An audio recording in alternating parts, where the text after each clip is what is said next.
This is the CBS Evening News. Bob Schieffer reporting. Good evening. Well, it's not as large as it was last month, but on this last weekend before the election, George Bush is still holding a substantial lead in the polls over Michael Dukakis. There are, however, signs of continuing movement among the nation's voters, with 1 in 4 voters still saying they could change their minds. We're polling nightly now, and Bruce Morton has today's findings. The good news for George Bush is that the latest CBS News New York Times poll shows him ahead. But that 9-point margin is down from what it was a week or two ago. Polls bob about some, of course, but most now show a single-digit lead for Bush. And people who said they'd made up their minds within the last few days favored Dukakis, almost 2-1. Some of those were Reagan Democrats. Bush had led with them, but in this poll, the Reagan Dems split evenly between the vice president and the Massachusetts governor. Overall, though, voters still have a favorable impression of Bush and an unfavorable impression of Dukakis. Maybe that's because of all those negative ads. His revolving door prison policy gave weekend furloughs to first-degree murderers not eligible for parole. Bush won't talk about the thousands of drug kingpins furloughed from federal prisons while he led the war on drugs. Has it been a negative campaign? Has it ever?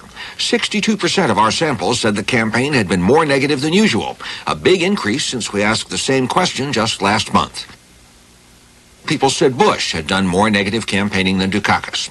Almost everyone had seen Bush's TV ads, and 41% said the ads made them think worse of Bush, while only 30% said the Bush ads made them think worse of Dukakis. But Bush's campaign has been effective. The liberals do not like me talking about liberal. People we polled identify Dukakis as a liberal, and about 1 in 5 view liberals less favorably than they view other people. Almost no one called the liberal label a plus. But the worst news for Dukakis may be this. He's campaigning these last days saying, "I'm on your side." But when asked if Dukakis is elected, will you be better off? People answered no. Still, Dukakis is closing some, and maybe the best news for him is that about a quarter of the people we polled either are still undecided or said they might switch candidates between now and Election Day. Bob? Bruce, refresh my memory. Is there any historical precedent for the kind of turnaround that would have to happen on this last weekend? Has this ever happened before? Yeah, there is. If you remember 1980, if you quit polling Thursday or Friday before the election, you showed a narrow Ronald Reagan win. If you kept polling through the weekend, you showed what, in fact, we had on the Tuesday, a Reagan landslide. Thank you, Bruce. Earlier this afternoon, we reached the Dukakis campaign manager, Paul Brontis, in Detroit to ask him about this latest poll. As you'll hear, he had some very harsh things to say about the Bush campaign. But he believes that his man is finally getting through, at least he says he is, to voters in the key states. Well, we believe it is getting through. We've narrowed the gap, and in most of the major battleground states, we are now very competitive. In some cases, there's a dead heat. In Illinois and Michigan, we've moved, and in California, and several of the states we've now moved where it's either a dead heat or we may even, in some cases, be slightly ahead. That's where we want to be on Election Day. I think one of the reasons that many of the people don't know much about Mike Dukakis at this stage is because of the misrepresentation and the distortions and even outright lies that have been disseminated by the Bush campaign over the last couple of months. It's up to us now to make sure that we get our message directly to the American people. We're doing that, and I believe that on November 8th, you're going to see a victory in the Democratic column. Well, there's been some criticism of the campaign itself, Mr. Brontis. Do you feel that you put together a campaign that has shown your candidate at his best? Well, I believe that we have put together a very good campaign. I think that we probably underestimated the extent and nature of the distortions and, as I said, outright lies. The Bush campaign lied about Michael Dukakis' environmental position in Boston Harbor. It lied about the furlough program. It lied about a number of things, and has failed to answer questions about the huge deficit and debt that have been incurred by this administration. So it's up to us, however, and we've been doing it over the last couple of weeks to get that message out, to tell them that Mike Dukakis and Lloyd Bentsen Benson stand on the side of the American people, the average American worker. They're concerned about the concerns of the American people, how to send their kids to college, how to pay for their homes, how to clean the environment, how to stop the drugs from coming into the communities and poisoning their children in their schools. Those are the concerns of the American people.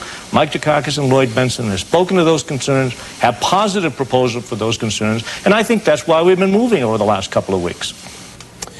Joining us now live from our Washington studio is Paul Brontes's counterpart in the Bush campaign, James A. Baker. Well, you heard it, Mr. Baker. He called you folks liars.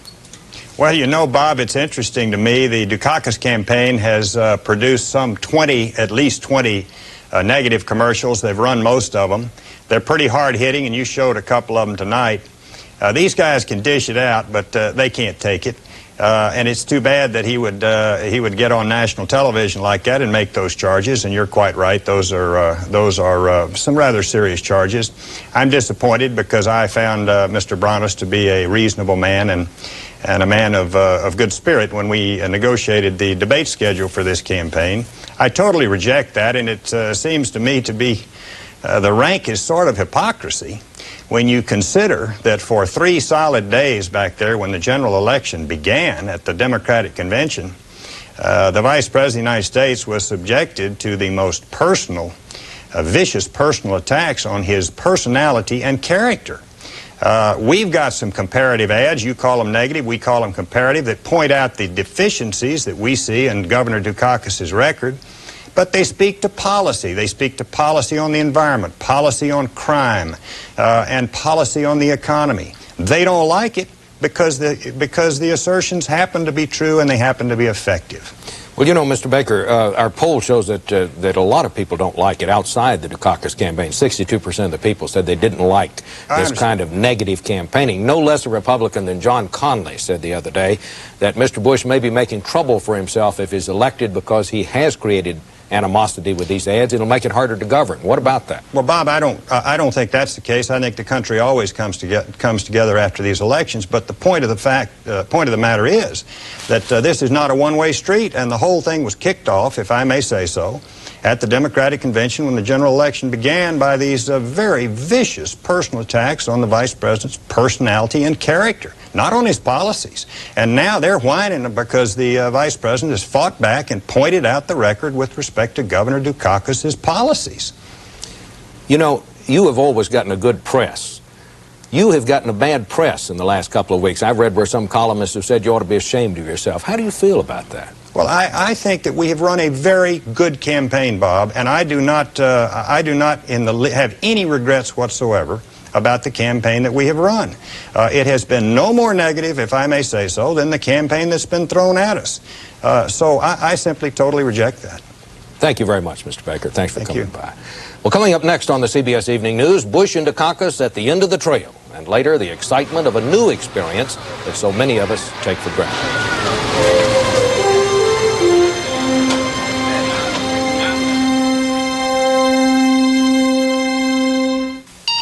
Garrity, that's shredded wheat, not a TV dinner. Well, that's how we do it in Nome. Nome? I didn't know you were from Alaska. Not Nome, Alaska, Nome, Texas. I never saw anyone eat shredded wheat hot before. Oh, sir, my mom used to pour hot milk on it. Try Nabisco shredded wheat in your microwave. In just a minute or two, you can have a delicious hot breakfast with no added sugar or salt. If they microwave it in Texas, what do they do in California? They tan it. No. Moms sure make life easier. Mine did. Like another mom, Phillips Milk of Magnesia. Phillips Mom helps your body work naturally for easy overnight relief. Even has this convenient dosage cup. Nobody treats you better than Mom. In a new survey, we asked 1,000 doctors if stranded in the middle of nowhere, would they want Tylenol, extra strength Tylenol, Advil, or Bayer? Doctors chose Bayer, 3-to-1 over extra strength Tylenol. Bayer, the wonder drug that works wonders. The 1989 Buick Regal. It brings a new kind of style to the American road. It's a regal new feeling, a style that's appealing, the look of a Buick today. The great American road was made for Regal. It's a regal new style, the pride in a smile. It's the road that Regal commands.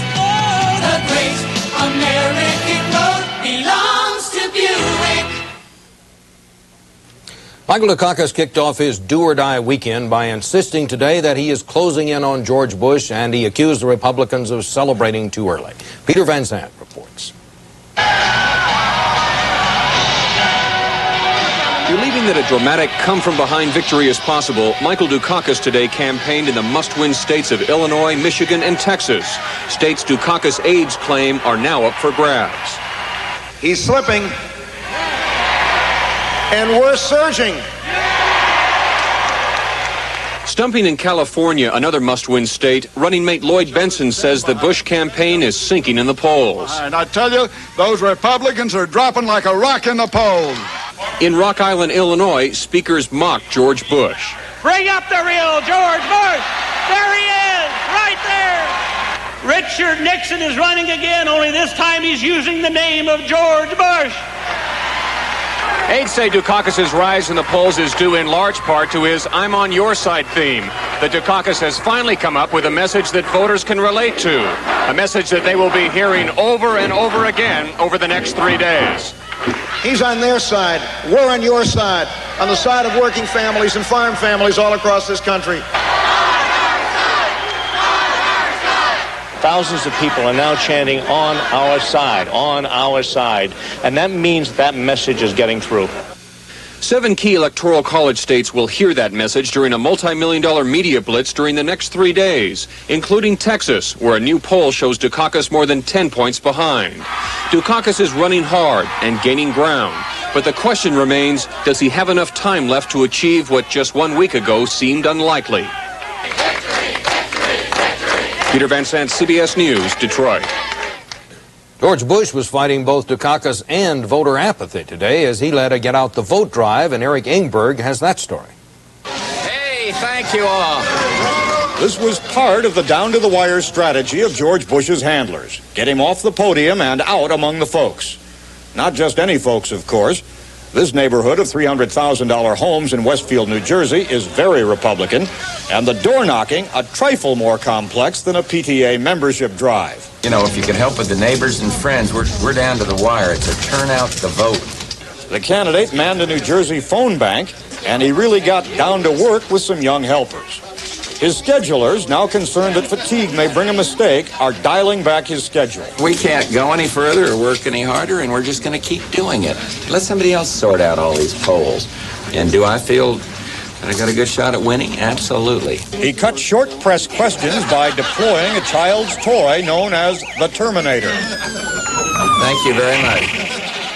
Bush's running mate Dan Quayle, for his part, stuck with his play-it-safe script, visiting phone banks in Maryland and West Virginia.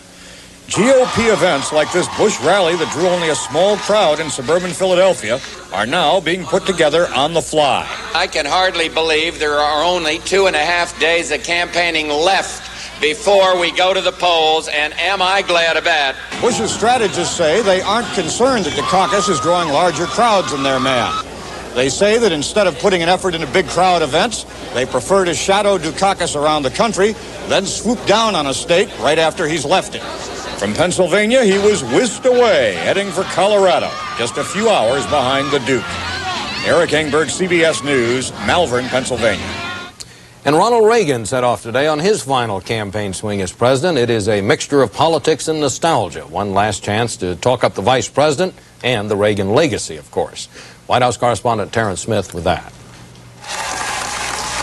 Campaigning in Michigan, a critical state that White House aides described today as a Dukakis stronghold, the president addressed his message to the group that gave him the winning margin in earlier elections. Well, I want to ask those of you some people call Reagan Democrats to join with me and come home with me today.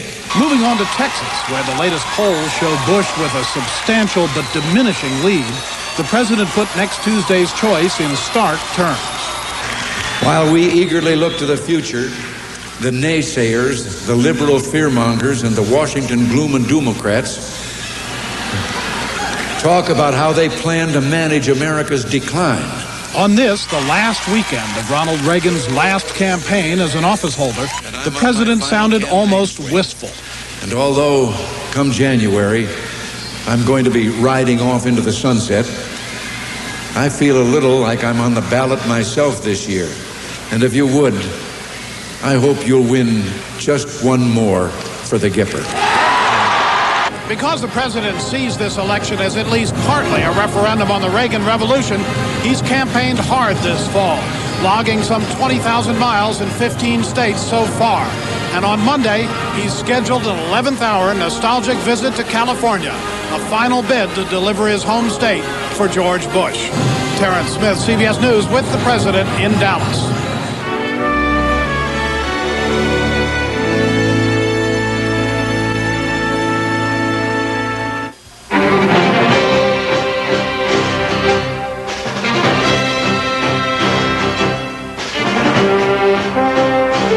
If you want to keep moving along on the path to success, reach for America's strongest financial helping hand, Citicorp and Citibank. All across the country, we're helping one family in every 5 buy their own homes and pay for college. And we're also helping them get what they want with Citibank MasterCard and Visa cards. Citicorp and Citibank serve the financial needs of over 25 million people, thousands of companies, and many governments. In every major marketplace worldwide, we offer everything from automated machines for everyday banking to corporate funding in the billions. We'd like you to get to know us better. Citicorp, because Americans want to succeed, not just survive. Ready? In a minute, honey. It's nice to be noticed for what you wear and how you look. And if you wear dentures, it's nice to know Efferdent freshens up dentures and cleans away stains so well. With Efferdent, all they'll notice is you. The Remington microscreen shaves as close as a blade, or your money back. The first screen shaves incredibly close, the second even closer.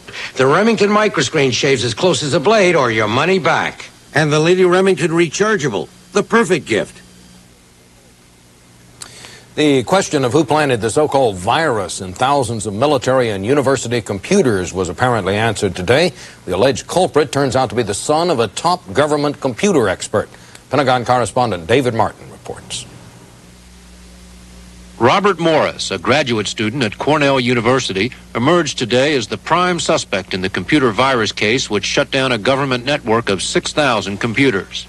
Officials at Cornell found some damaging evidence in his computer file. His account contains a list of passwords substantially similar to those to be found in the virus that has been spreading around the national networks itself. Ironically, Morris's father is a computer security expert for the government's top-secret National Security Agency.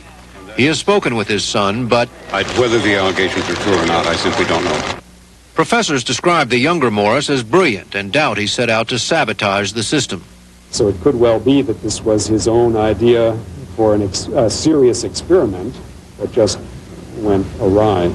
It would have been extremely simple to take this virus structure and make something extremely destructive out of it. I mean, with the addition of just a few more lines of code, it could have wiped out files on all 6,000 computers. Malicious or not, Morris is in big trouble.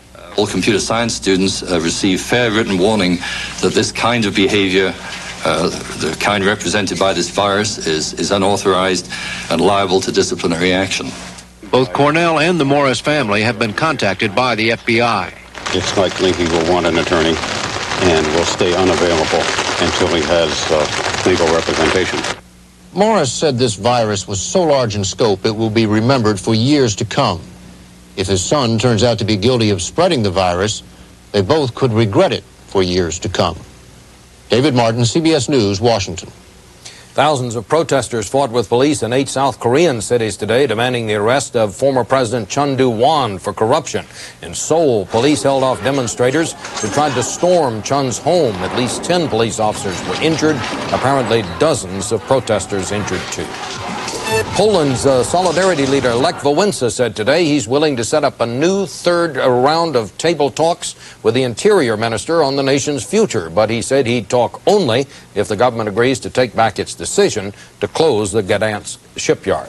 In the Indian Ocean, gunmen who staged an abortive coup in the Maldives continued tonight to hold some 25 hostages aboard a commandeered freighter. The gunmen reportedly have shot 2 of their captives, have threatened to kill the others and to blow up the ship unless they're allowed to sail to Sri Lanka.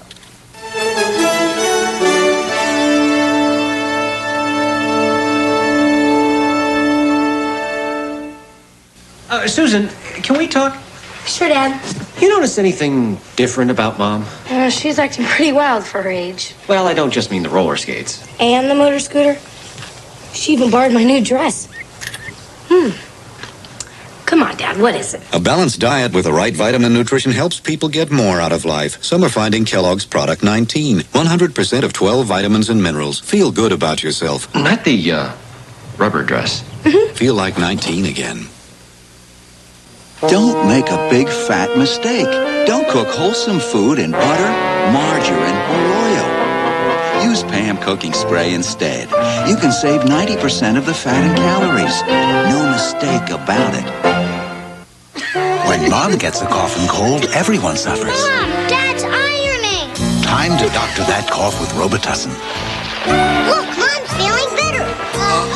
Robitussin, recommended by more doctors, pharmacists, and Dr. Mom. She has legs that just won't give up.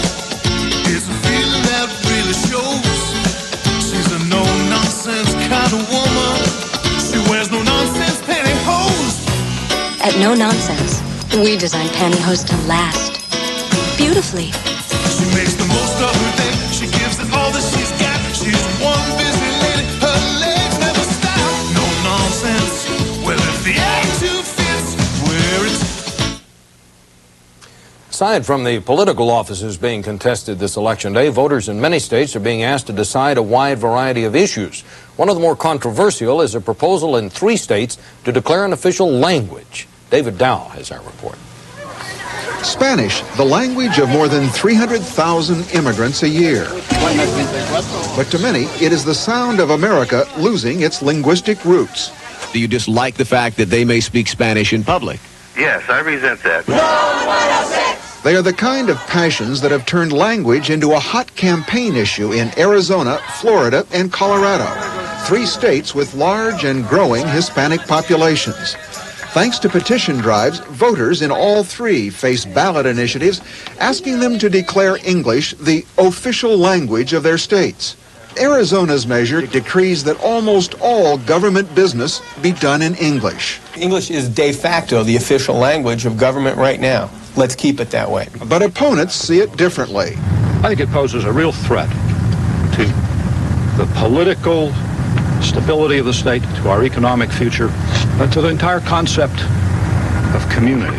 The chairman of the English-only movement resigned last month after statements that some considered racist. Opponents have portrayed the measures as elitist. This sends a message that somehow being of another culture or another race is somehow not acceptable. But supporters contend their purpose is just the opposite. One language, one united people. 2 official languages separates people. 14 other states have enacted similar measures. In most, the impact has been more symbolic than real. Despite that, the campaign appears headed for success. English may become the official language of 3 more American states, even if the unofficial reality remains something more complex. David Dow, CBS News, Los Angeles. A tornado tore through Elizabeth City, North Carolina today, causing up to $1 million in damage. There were no injuries. In northern Florida, they're cleaning up the debris from another tornado. That twister destroyed 4 homes, damaged cars and trucks, blew down trees. At least 1 death is reported there.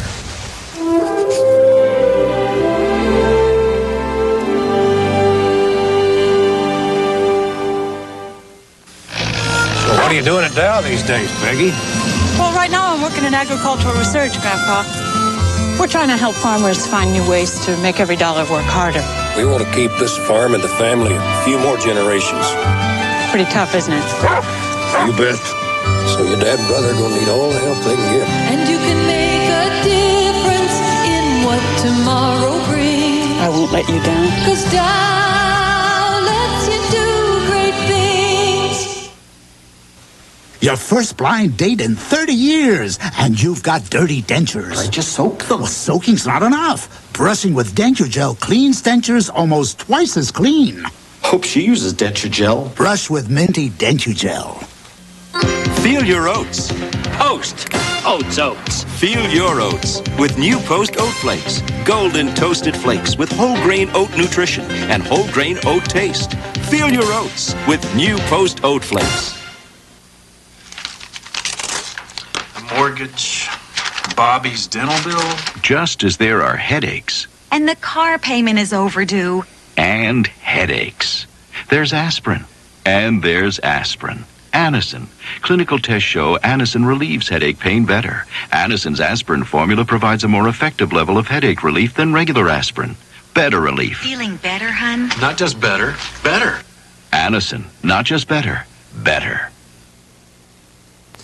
If the projections are correct, not even half the eligible voters will go to the polls on Tuesday. Sadly, millions of Americans now apparently take for granted the most cherished right.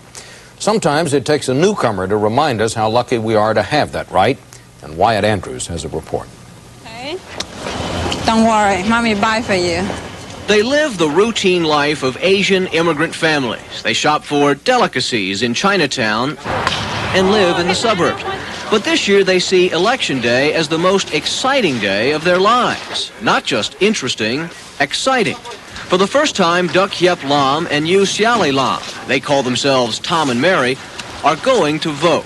This country's future is my future, my family's future, especially my children's future. So that's why I take seriously to go to vote. Their journey into the voting booth took 8 years. She's Cambodian, he's Vietnamese. The Killing Fields was no mere movie to them, it was real life. Both watched their countries fall to revolution and chaos. Both spent time in refugee camps, powerless to affect their own futures. It's that sense of helplessness that Tom and Mary will purge on Tuesday. They don't understand why so many more experienced Americans will be staying away. If they lost country like us, all right, lost the country and was starving, while they're just like while we happened to us, they probably think about it. How about 2:30? It's easy to see why Tom and Mary are grateful. At Tom's job, where he helps other refugees, the telephone works. Mary's school, where she studies science, has microscopes. This is potassium, right? And they have reminded many of their teachers the joy of citizenship. I don't think we know what we have, and I don't think we treasure it. Does anybody know who they are? In an election when many American voters do know Bush and Dukakis, but just don't like what they see, most refugees would see that as the unthinkable luxury. They can't imagine having elections, much less being bored with one. Of all the rights Tom and Mary think they just got as citizens, the right of staying away on Tuesday is not one of them. Wyatt Andrews, CBS News, Washington. And that's the news. Coming up later tonight, West 57th and Charles Kuralt will be along first thing Sunday morning. I'm Bob Schieffer, CBS News in New York. Good night.